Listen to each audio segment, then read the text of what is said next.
നമസ്തേ. ഹിന്ദു ആത്മീയ തത്വശാസ്ത്രം പറയുന്നത് ഈ പ്രപഞ്ചത്തിൻ്റെ സത്ത, ആധാര തത്വം എന്ന് പറയുന്നത് ആത്മാവാണ് എന്നാണ്. ആത്മാവിൻ്റെ ഉള്ളടക്കം എന്താണ്? സത്ത്, ചിത്ത്, ആനന്ദം. സച്ചിദാനന്ദ സ്വരൂപമാണ് ആത്മാവ്.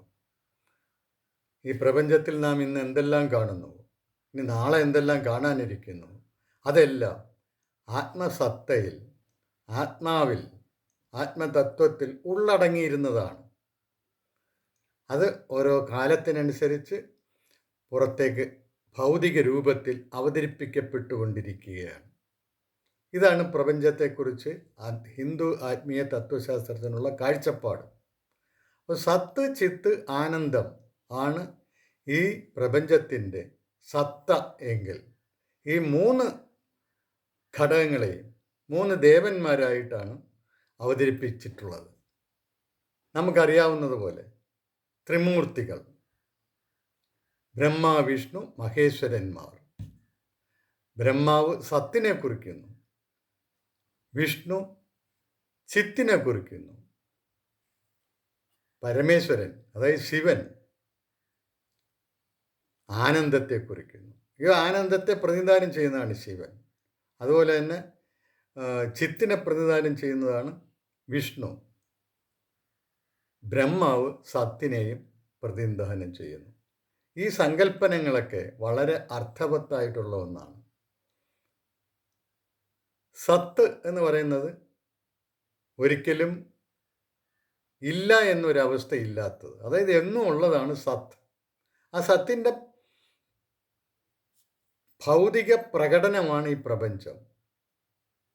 ആ പ്രകടനത്തിന് ഉത്തരവാദി, ആ പ്രകടനം നിർവഹിക്കുന്നത് ആ ദേവനെയാണ് നാം. അങ്ങനെ ഒരു ദേവനുണ്ടെന്ന്, അങ്ങനെ ആ ശക്തിയെയാണ് ഒരു ദേവനായി സങ്കല്പിച്ചിരിക്കുന്നത്. ആ ദേവനെയാണ് നമ്മൾ ബ്രഹ്മാവ് എന്ന് വിളിക്കുന്നത്. അപ്പോൾ സൃഷ്ടികർത്താവ് ബ്രഹ്മാവാണെന്ന് പറയുന്നതിനുള്ള കാരണം അതാണ്. അതായത് ആത്മസത്തയിലെ സത്ത് എന്ന ഘടകം, അതായത് നിലനിൽപ്പിൻ്റെ ഘടകം, ഭൗതിക രൂപത്തിൽ പ്രകടിപ്പിക്കപ്പെടുന്നത് ബ്രഹ്മാവിൻ്റെ മേൽനോട്ടത്തിലാണ്. അതാണ് ബ്രഹ്മാവ് സൃഷ്ടികർത്താവാണെന്ന് നാം പറയുന്നതിൻ്റെ അർത്ഥം. ഇപ്പം ബ്രഹ്മ എന്ന വാക്കിന് അർത്ഥം തന്നെ വികസിക്കുന്നത് എന്നാണ്. ഈ ഭൗതിക പ്രപഞ്ചമാണല്ലോ വികസിച്ചു കൊണ്ടിരിക്കുന്നത്. ഭൗതിക പ്രപഞ്ചത്തിൻ്റെ സൃഷ്ടിക്കുള്ള അല്ലെങ്കിൽ അവതരണത്തിനുള്ള അതിൻ്റെ ചുമതല ബ്രഹ്മാവിനുള്ളതാണ്. ഇങ്ങനെ സത്ത് അവതരിപ്പിക്കപ്പെടുമ്പോൾ അതിനെല്ലാം ഊർജം പകർന്നുകൊണ്ട് ആന്തരിക ചൈതന്യമായി വർത്തിക്കുന്നതാണ് ചിത്ത്, ശുദ്ധമായ ബോധം, അറിയാനും അറിയിക്കാനുമുള്ള ശക്തിയായി അത് എല്ലാ ഭൗതിക വസ്തുക്കളിലും, ജീവനുള്ളവയിലും ജീവനില്ലാത്തവയിലും സന്നിഹിതമായിരിക്കുന്നു. അപ്പോൾ അങ്ങനെ എല്ലായിടത്തും വ്യാപിച്ചു നിൽക്കുന്നതാണ് ചിത്ത്. വിഷ്ണുവാണ് അത് പ്രതിനിധാനം ചെയ്യുന്നത്. വിഷ്ണു എന്നുള്ള വാക്കിനർത്ഥം തന്നെ വ്യാപിക്കുന്നത് എന്നാണ്. ഇനി അടുത്തത് ആനന്ദം. ആനന്ദം എന്ന് പറയുന്നത് നമ്മളുടെ സുഖദുഃഖ അനുഭവങ്ങളുടെ എല്ലാം പരമാവധിയായിട്ടുള്ള അനുഭവമാണ് ആനന്ദം. സുഖദുഃഖങ്ങൾ ആ ദ്വന്ദ്വാത്മകത്വം വിട്ട് അവയെല്ലാം ഒന്നായാൽ എങ്ങനെ ഇരിക്കും? അതാണ് ആനന്ദം. ഒന്നായാൽ നമുക്ക് സുഖമേതെന്നോ ദുഃഖമേതെന്നോ തിരിച്ചറിയാൻ പറ്റത്തില്ല. അങ്ങനെ പരമാനന്ദമായൊരവസ്ഥയിൽ നമ്മളെത്തും. അതിനെ പ്രതിനിധാനം ചെയ്യുന്ന ദേവനാണ് പരമേശ്വരൻ, ശിവൻ. ശിവം എന്ന വാക്കിനർത്ഥം തന്നെ ആനന്ദം എന്നാണ്. അപ്പോൾ സത്ത്, ചിത്ത്, ആനന്ദം എന്ന ആത്മതത്വത്തിൻ്റെ പ്രതീകങ്ങളാണ് ബ്രഹ്മാവും വിഷ്ണുവും മഹേശ്വരനും. അതിൽ നമ്മൾ ശിവരാത്രി ആഘോഷിക്കുന്നു. ശിവരാത്രി എന്ന് പറഞ്ഞാൽ ആനന്ദം ഉണ്ടാക്കുന്ന രാത്രി എന്നാണ് വാസ്തവത്തിൽ അതിൻ്റെ വാച്യാർത്ഥം. എങ്ങനെയാണ് ഈ ആനന്ദം ഉണ്ടാകുന്നത്?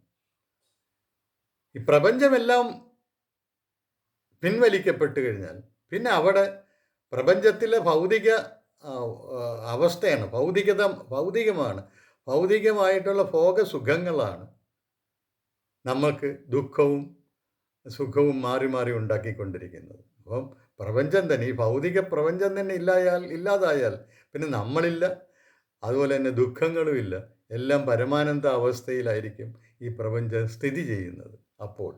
പക്ഷേ നമ്മൾ നിലനിന്നുകൊണ്ട്, അതായത് ഭൗതിക പ്രപഞ്ചം ഉണ്ടായിരിക്കെ തന്നെ നമുക്ക് എങ്ങനെ ആനന്ദം അനുഭവിക്കാം? അതിനെക്കുറിച്ച് ഉപനിഷത്തുകൾ പറഞ്ഞിട്ടുള്ളത് എന്താണെന്ന് വെച്ച് കഴിഞ്ഞാൽ, നിങ്ങൾ ഒരനുഭവത്തിനും അടിമകളാകാതിരിക്കുക. നിങ്ങൾ കാഴ്ചകൾ കാണും, നിങ്ങൾ കാര്യങ്ങൾ കേൾക്കുന്നു, രുചിച്ചു നോക്കുന്നു. നിങ്ങൾക്ക് എന്ത് അനുഭവമായാലും ശരി, നിങ്ങൾ അതിന് കീഴടങ്ങരുത്. അതിന് അതിൽ പെട്ടുപോരുക. അതില്ലാതെ നിങ്ങൾക്ക് നിൽക്കാൻ പറ്റത്തില്ലെന്നുള്ളൊരവസ്ഥ വരരുത്. അതായത് നിങ്ങളതൊക്കെ കാണണം, അല്ലെ അവ നിങ്ങളെ കീഴ്പ്പെടുത്തരുത്, നിങ്ങളെ കാണരുത്. അതാണ് പറയുന്നത്. അതായത് അങ്ങനെ നമ്മളുടെ ആഗ്രഹങ്ങൾക്ക് കീഴടങ്ങുമ്പോഴാണ് കാമങ്ങൾ എന്ന് പറയുന്നത്. മനസ്സിൽ ഉള്ള കാമങ്ങൾ, ഒരു വസ്തു കിട്ടിയേ പറ്റൂ, ഇല്ലെങ്കിൽ എനിക്ക് നിലനിൽക്കാൻ പറ്റത്തില്ല, അല്ലെങ്കിൽ എനിക്ക് ഒരു സന്തോഷവുമില്ല, ഇങ്ങനെയുള്ളൊരവസ്ഥ വരുന്നതാണ് ശരിക്ക് കാമങ്ങൾ എന്ന് പറയുന്നത്. ആ കാമങ്ങളെല്ലാം മനസ്സിൽ നിന്ന് മാറ്റിയാൽ, അതായത് ഭൗതിക ഭോഗങ്ങളോടുള്ള അമിത അഭിനിവേശം, അവയോടുള്ള കീഴടങ്ങൽ, അവയ്ക്ക് കീഴടങ്ങുന്ന അവസ്ഥ, അതില്ലാതാക്കുക. മനസ്സിലുള്ള എല്ലാ കാമങ്ങളും ഒഴിവാക്കിയാൽ നിങ്ങൾ ആനന്ദത്തെ പ്രാപിക്കും എന്നാണ് ഉപനിഷത്തുകൾ പറയുന്നത്. ഉദാഹരണത്തിന് കഠോപനിഷത്ത് 6:14, 6:15 ഇതേ തന്നെ കാര്യങ്ങൾ തന്നെ ബൃഹദാരണ്യോപനിഷത്തിൽ പറയുന്നുണ്ട്. അത് 4:4-7 എൻ്റെ ഓർമ്മ, കൃത്യമായിട്ട് ഇപ്പോൾ ഓർത്തെടുക്കാൻ പറ്റുന്നില്ല. പല ഉപനിഷത്തുകളിലും അങ്ങനെ പറയുന്നുണ്ട്. അതായത് കാമങ്ങളെ ഒഴിവാക്കുക. അങ്ങനെ കാമങ്ങളെ ഒഴിവാക്കാൻ, അതാണ് ഗീതയിലും പറയുന്നത്. കർമ്മണ്യേവ അധികാരസ്ഥ എന്ന് പറഞ്ഞ് നീ കർമ്മം ചെയ്യുക, പക്ഷെ ആ ഫലം നിനക്ക് വേണമെന്നുള്ള ഫലത്തോടുള്ള നിൻ്റെ അധികാരഭാവം അതില്ലാതാക്കുക. അങ്ങനെയാണെങ്കിൽ നിനക്ക് ഒരു പാപഭയം ഉണ്ടാവത്തില്ല, നീ നല്ല ആനന്ദത്തോടു കൂടി ഇരിക്കും, സദാ ആനന്ദത്തോടു കൂടി ഇരിക്കും. അതുപോലെ തന്നെ ഗീതയിൽ പറയുന്നുണ്ട്, ഈ സുഖദുഃഖങ്ങൾ മാറിയും പോയും വന്നും ഇരിക്കും, അതിനൊന്നും കീഴടങ്ങാത്തവൻ ആരാണോ അതിനാൽ വ്യഥിക്കപ്പെടാത്തത്, അയാൾ അമൃതത്വത്തെ പ്രാപിക്കുന്നു. എന്ന് വെച്ചാൽ അയാൾ പരമാനന്ദാവസ്ഥയിലെത്തുന്നു എന്നാണ്. അപ്പം അതാണ് പരമശിവൻ്റെ ജോലി. അതായത് നമ്മളുടെ കാമങ്ങളെയെല്ലാം അകറ്റി നമുക്ക് പരമാനന്ദം പ്രദാനം ചെയ്യുക എന്നുള്ളതാണ്. അദ്ദേഹം തന്നെ ചെയ്തതെന്താണ്? അദ്ദേഹം കാമങ്ങളുടെ ദേവൻ, കാമങ്ങൾ ഉണ്ടാക്കുന്ന ആളുണ്ടല്ലോ, ആ സകല കാമങ്ങളുടെയും ഉറവിടമായ ആ കാമദേവനെ തന്നെ നിഗ്രഹിച്ച ആളാണ്. മൂന്നാം കണ്ണ് തുറന്ന് നിഗ്രഹിച്ച ആളാണ്. എന്താണ് ഈ മൂന്നാം കണ്ണ്? മൂന്നാം കണ്ണെന്ന് പറഞ്ഞാൽ ജ്ഞാനത്തിൻ്റെ കണ്ണാണത്, ആന്തരിക ദൃഷ്ടിയാണത്. ജ്ഞാനം കൊണ്ട് തൻ്റെ കാമങ്ങളെയെല്ലാം ശിവൻ ശമിപ്പിച്ചു എന്നാണ് ആ കാമദേവ ദഹനം നൽകുന്ന പാഠം. നമ്മളെല്ലാവരും ആ രീതിയിൽ ആനന്ദത്തെ കൈവരിക്കണം. അതിനുള്ള ഒരു രാത്രിയാണ് ശിവരാത്രി. അല്ലാതെ വെറുതെ ഉറക്കം നിന്ന് കഷ്ടപ്പെട്ടിട്ടൊന്നും യാതൊരു കാര്യവുമില്ല. ഈ ഒരു ബോധം നമുക്ക് വേണം. ശിവരാത്രി എന്തിനു വേണ്ടിയാണ്? ശിവം പ്രാപിക്കുന്നതിനുള്ള രാത്രിയാണത്. അതെങ്ങനെയാണ്? അത് എല്ലാ കാമങ്ങളെയും മനസ്സിൽ നിന്ന് കളയുക എന്നുള്ളതാണ്. കാമങ്ങൾ നമ്മളെ കീഴടക്കുമ്പോൾ നമുക്ക് വിനാശം സംഭവിക്കുന്നു. അതാണ് ഗീതയിൽ 2:62, 2:63 ശ്ലോകങ്ങൾ പറയുന്നത്. ധ്യായതോ വിഷയാൻ പുംസഃ സംഗസ്തേഷു ഉപജായതേ സംഗാത് സംജായതേ കാമഃ കാമാത് ക്രോധോഭിജായതേ ക്രോധാത് ഭവതി സമ്മോഹഃ സമ്മോഹാത് സ്മൃതിവിഭ്രമഃ സ്മൃതിഭ്രംശാൽ ബുദ്ധിനാശാത് പ്രണശ്യതി. അങ്ങനെയാണ് മരണം സംഭവിക്കുന്നത്. അത് കാമങ്ങൾക്ക് കീഴടങ്ങുന്നതാണ് വാസ്തവത്തിൽ സർവനാശം, അതായത് മരണം.